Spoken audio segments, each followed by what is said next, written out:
you know the names of the U.S. residents who then became the presidents and got a view from the White House loop? Not all of the presidents lived in the White House. George Washington oversaw its construction, but John Adams was the first person to move in, at which point it wasn't even complete. Of Pennsylvania Avenue.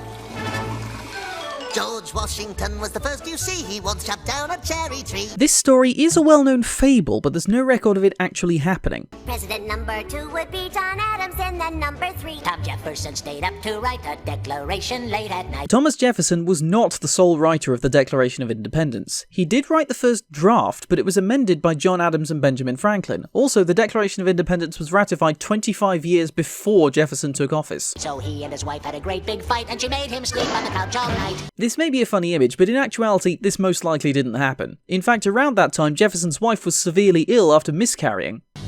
James Madison never had a son. True, he never had a son of his own, but he did gain one through marriage. Then he fought the War of 1812. James Monroe's colossal nose was bigger than Pinocchio's. John Quincy Adams was number 6, and it's Andrew Jackson's butt he kicks, so Jackson learns to play politics next time he's the one that the country picks. That's not quite how it happened. Andrew Jackson actually got more votes than John Quincy Adams in the 1824 elections, but neither of them gained a majority, so the president was picked by the House of Representatives, and controversially they picked John Quincy Adams. This is actually the only time this has happened since the passage of the 12th Amendment, as well as the only time that the candidate who became president did not have the most electoral votes. Martin Van Buren, number 8 for a one-term shot as chief of state. William Harrison, how do you praise? That guy was dead in 30 days. John Tyler, he liked country folk. And after him came President Polk. Zachary Taylor liked to smoke. His breath killed friends whenever he spoke. Not only could I not find evidence backing up this claim, I also couldn't find evidence backing up this reputation at all. Most of what I found on Zachary Taylor didn't even mention his smoking habits. 1850, really nifty, Millard Fillmore's in. Millard Fillmore is generally considered to be one of the worst presidents in United States history, so very few historians would describe him as nifty.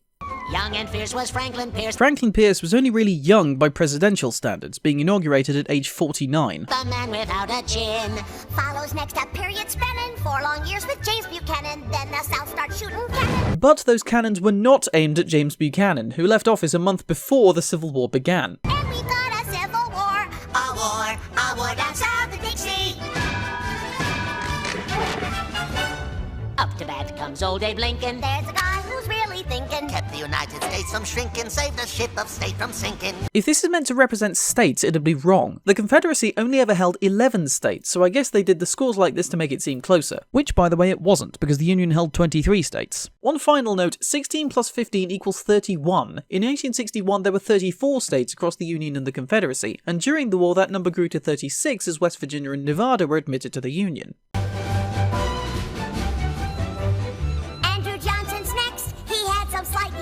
Congress each would impeach. And so the country now elects Ulysses Simpson Grant. The S in Ulysses S. Grant's name did not stand for Simpson. In fact, it didn't stand for anything, he just put it in there to make it seem more distinguished. Ulysses was in fact his original middle name. His birth name was Hiram. Who would scream and rave and rant? While drinking whiskey, oh the risky, cause he'd spill it on his pants. Ulysses Grant's reputation as a heavy drinker is not well founded. The general consensus of historians is that Grant actually didn't drink that much, so given the song's context, Wacko probably made that up.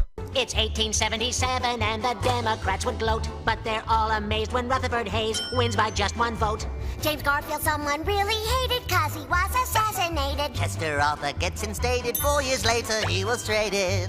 For Grover Cleveland, really fat, elected twice as a Democrat. Then Benjamin Harrison, after that it's William McKinley up the back. This sequence of events isn't quite correct. Grover Cleveland was elected twice, but non-consecutively, his second term following Benjamin Harrison's. Cleveland is actually the only president thus far to do so. Teddy Roosevelt charged up San Juan Hill. That was 2 years before he became president. President Taft, he got the bill. In 1913, Woodrow Wilson takes us into World War I. World War I didn't actually begin until 1914, and America didn't enter into it until 1917. The United States did not take part in the Battle of Gallipoli,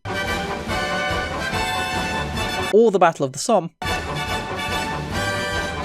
or the Battle of Verdun. In fact, with the sole exception of the Meuse-Argonne offensive, which the US did take part in, these battles all took place before the United States even entered into the war. Incidentally, they are also not in chronological order. The Meuse-Argonne offensive took place from the 26th of September to the 11th of November 1918, whereas Gallipoli took place between the 19th of February 1915 and the 9th of January 1916. The Somme was between the 1st of July and the 18th of November 1916, and Verdun was the 21st of February to the 18th of December 1916.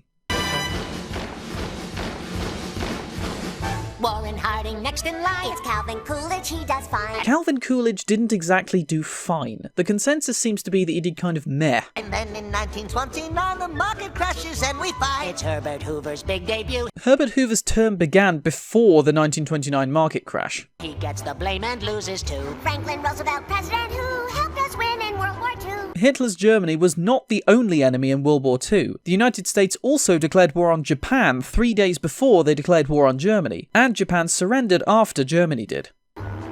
Harry Truman, weird little human, serves 2 terms in when he's done. It's Eisenhower who's got the power from 53 to 61. John Kennedy had Camelot, then Lyndon Johnson took his spot. Richard Nixon, he gets caught, and Gerald Ford fell down a lot. This only happened once, allegedly due to a knee injury. Jimmy Carter like campaign trips. And Ronald Reagan's speeches scripts all came from famous movie clips. That's a slightly ham-fisted way of saying that Ronald Reagan used to be an actor. Not to mention that by the time of his presidency, he hadn't actually been in any films for nearly 20 years. And President Bush said, read my lips. Now in Washington, D.C., That's Democrats and the GOP. But the ones in charge are plain to see. the Clintons, Bill and Hillary. The next president to lead the way, well, it just might be yourself one day. Then the press will distort everything you say. So jump in your plane and fly away. Since this song airing, these people have been elected president. George W. Bush in 2001, Barack Obama in 2008, and Donald Trump in 2016. Also in 2002 and 2007, the 25th Amendment was invoked, meaning that George Bush's Vice President Dick Cheney acted as president in those 2 years for a grand total of 4 hours and 20 minutes. If you enjoyed this video, please consider subscribing and watching my other videos, since I put a lot more effort into those than ones like this. I am also taking suggestions for future episodes of All the Inaccuracies, so feel free to comment down below with your ideas. Thank you very much for watching, and I'll see you all next time. Ta-ta!